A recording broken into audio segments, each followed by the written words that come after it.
All right, guys, here we are, Mad Monday show. We're here at Golf Central, as you can see. Somewhere up here, there's a sign above Jay Simpson's head. Now, Jay Simpson, your title is? Director of First Swing. And First Swing is? First Swing is a grassroots golf organisation that we teach all ages and ability. So anyone who thinks they can play golf or wants to play golf, they can come to us and we can help them out.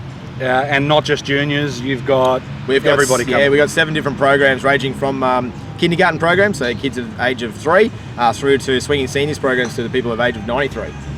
Wow. Yep.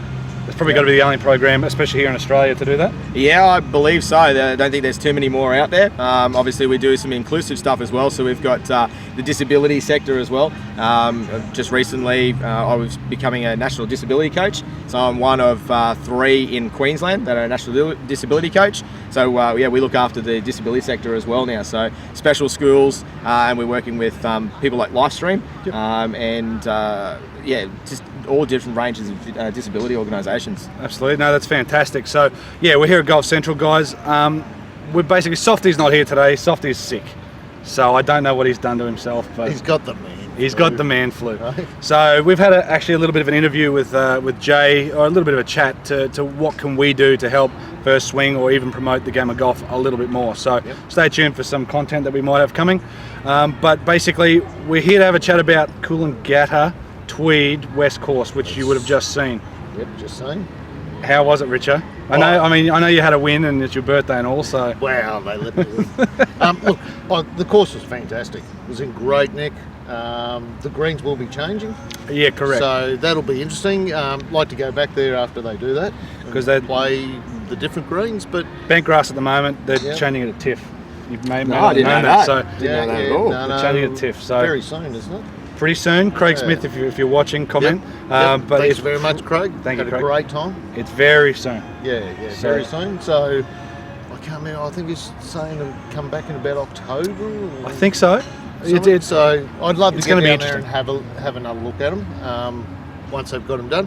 Look, great course. Great course. It was rock solid. That's the second time I played it, but I played it years ago, so I don't remember it. Yep. And Russ, Dan and I normally go down and stay around there once a year. And we'll try and get on whichever course we can down there. But, great course. Yes, fantastic course. It's quite tight off the tee. It's probably not the longest golf course you've ever seen, but you've actually got to hit some good tee shots. You've got to think where you're going to place it. And it does make it handy if you've played the course there before. Yeah. Because there are sometimes you can take a 3-wood rather than a drive. You don't always need to drive. If the wind gets up, it's a difficult golf course. I was going to say, So Jay used to be a player and still is a bit of a player, actually. What are your thoughts? Golf player they're talking about. Yeah, not a player with an A. Hello, Michelle, I love you. What do you think of Coolangatta West? Mate, Coolangatta West is obviously your typical members course. It is a little bit more open, and obviously their demographic down there is a little bit older as well, so they've got to cater for that factor. A little bit flatter. The river course has a little bit more undulation, a little bit more tightness to it. It is a shorter course, and it does, just like Rico said, that it is a play golf course where you really got to think about what you need to do. But out of the two, I would say I like river. Yeah, cool. Definitely like River's coming up for the fortnight to come, guys. So yeah, stay tuned for that. But basically, guys, check out a little bit of this drone footage from Coolangatta, and it just shows you how beautiful the place is. So go check it out.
great place. Yeah. Great place is good spot to go for a weekend away because they do have the 2 18 holes. Yeah, absolutely. So go stay the night. Plenty of places to stay. Twin Towers is down the road. Mate. Let's throw some money in the pokies. go chuck some money in the There's pokies. heaps of places to stay down there, and everything's close. Food's close. The golf course is close. Beach is closed. Your beach is close. Everything's close. Yep. So you get everything you need. Cool. So guys, we're going to have a little bit of a chat to Jay. Question I have for Jay, and we can all answer this, is how do we get more people involved in golf? How do we continue to grow the game? It is growing, but how do we start it? How do we get it going? First and foremost is to make it fun. Make it attractive to everyone and anyone. And that's just not to people who may have someone who plays golf already in their family or a relative, but for people who may play a different sport already who may be on off season. We know that there's seasons where football and cricket and AFL all have different seasons, and those kids need to do something in their off season, and golf's a perfect sport to be able to do that. It is an individual sport, it's a thinking sport, keeps you active, keeps you healthy, and you don't have to be an athlete to be able to play it, don't have to run around a golf course. There's golf carts. If you want to get in a golf cart, you're more than welcome to get in a golf cart, and golf's not for those people who at a younger age who are learning different things. It's a sport where you could be 25, 30 years old and still take up the game.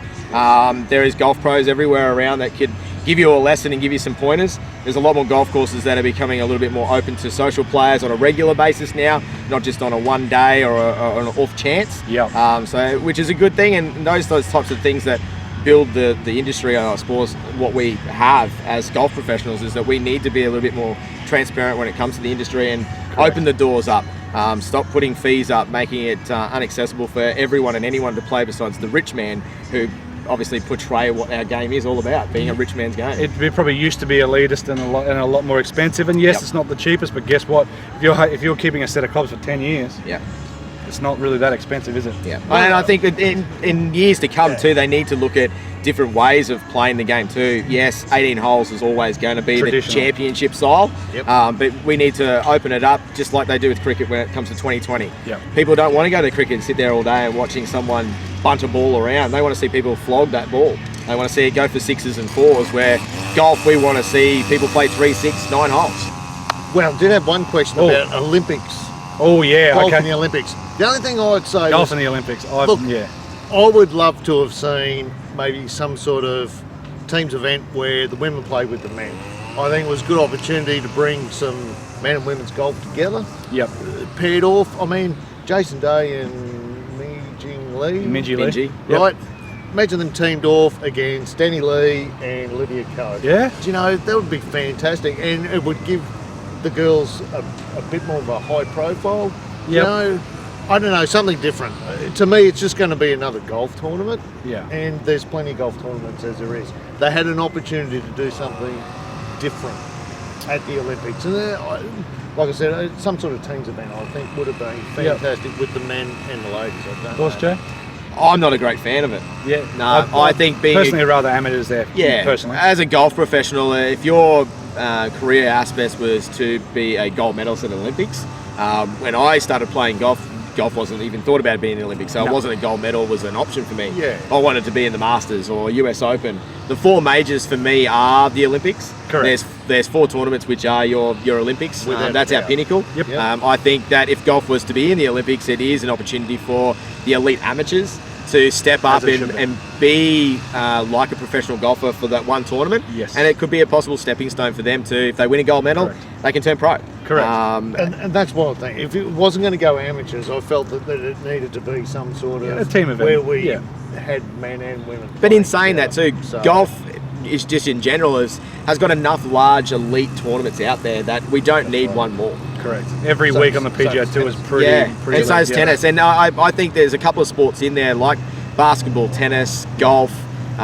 Those types of sports are professional sports. Well, the problem is they've got their own thing. Drags out the Olympics. The other thing is whoever hosts it, it costs them a fortune. More. We'll have to build another golf course. Do you think the Olympics will go ahead?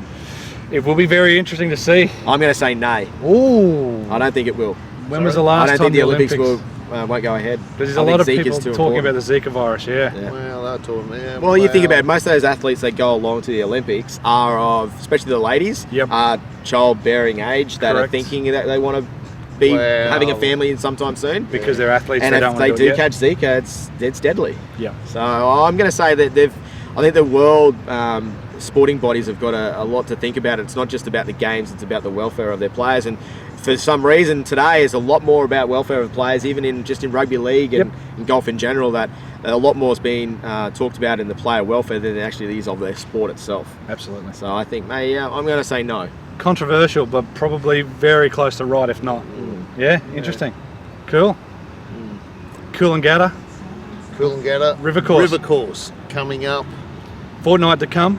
Yep, We got Coolangatta River that'll course. Start on That'll be on the Friday, I believe. Friday. So we've got a few more days until it starts. Yep. We've actually played a 3-team foursomes. Yep. So it was Richo and I versus Scott and Wade versus Dan and Russ. So it was alternating shots with 3 teams, like we did with Matt Dumble and Adam Shields and that. So stay tuned for that, guys. Some good fun. Coolangatta River good course. shots. Thank you, Jay, for spending some time with us. Thanks for having me, guys. Cheers. Thank you very much. Thank you very much. Cheers. Guys, go check out First Swing. Yep. Cater for everybody getting into golf, not just juniors. So I'll put Jay's contact details in the description below, and go check him out. And we will do some more stuff. We'll Absolutely, come down, definitely. we'll catch up, see what you're doing with the kids. Well, we've got locations all over the place. We've got plenty of coaches, so we'd love to showcase what each and every one of our coaches do, and we'll get more people playing the game. Fantastic. I'm going to bring Benny Relaxo down. If you can get him going in the right direction, mate, you're a superstar. Is that a challenge? It's a challenge. Challenge accepted. Done. Thanks, guys, for checking out the video. Check out Jay. Thank you, Richo. Thanks for watching, guys. Send us in some questions, and we'll see you next time somewhere else in Brisbane. Yep.